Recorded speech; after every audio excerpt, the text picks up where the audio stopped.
In the quiet shadows of the fossil record, the silence of vanished species speaks louder than any living roar, reminding us that the tapestry of life is both fragile and fleeting.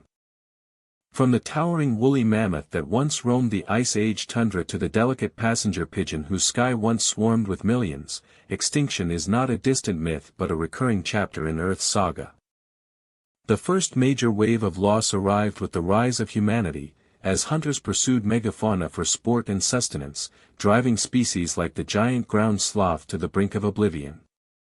But it was not merely the spear that sealed their fate. Climate shifts altered habitats, turning once fertile valleys into barren expanses, leaving the great beasts without refuge.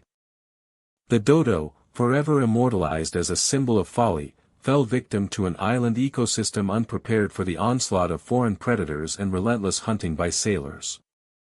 Its extinction in merely 8 decades illustrates how isolated species, evolved without fear, are especially vulnerable when confronted with rapid ecological disruption.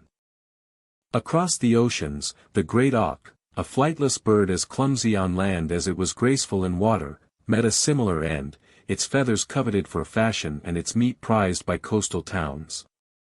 By the early 1800s, relentless hunting had reduced the once numerous colonies to a handful of individuals, and the final pair vanished beneath the ice of Iceland's waters. The 20th century introduced a new, insidious driver, habitat destruction on a planetary scale, as forests fell and wetlands drained to feed growing human populations.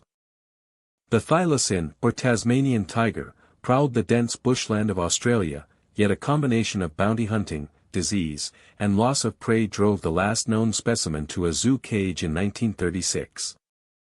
Its extinction serves as a stark reminder that even apex predators, once at the top of their food webs, can be toppled by human intent and ecological imbalance. In the modern era, the passenger pigeon once numbered billions, their murmurs forming a living chorus that echoed across North America. Massive hunting for meat and the rapid conversion of forest to farmland erased their breeding grounds, and by 1914 the last known bird fell silent in a New York museum. Today, the world watches as the Vaquita, a tiny porpoise hidden in Mexico's Gulf of California, slips toward oblivion, its numbers dwindling from a few hundred to fewer than 30 in less than a decade. The relentless pull of illegal gillnets, designed for lucrative totoaba fish, ensnares the Vaquita, illustrating how a single market can threaten an entire species. Each loss writes a cautionary line in the annals of Earth, yet within those lines lie lessons, about resilience, about the cost of progress, and about the responsibility we bear as stewards of a shared planet. The silence left behind by extinct animals is not merely an absence, it is a void that reshapes ecosystems, alters climate, and echoes through the generations that follow. As we stand at the crossroads of another mass extinction, the stories of the mammoth, the dodo, the thylacine, and countless others urge us to listen, to act, and to ensure that the next chapter of Earth's narrative is written with preservation, not oblivion.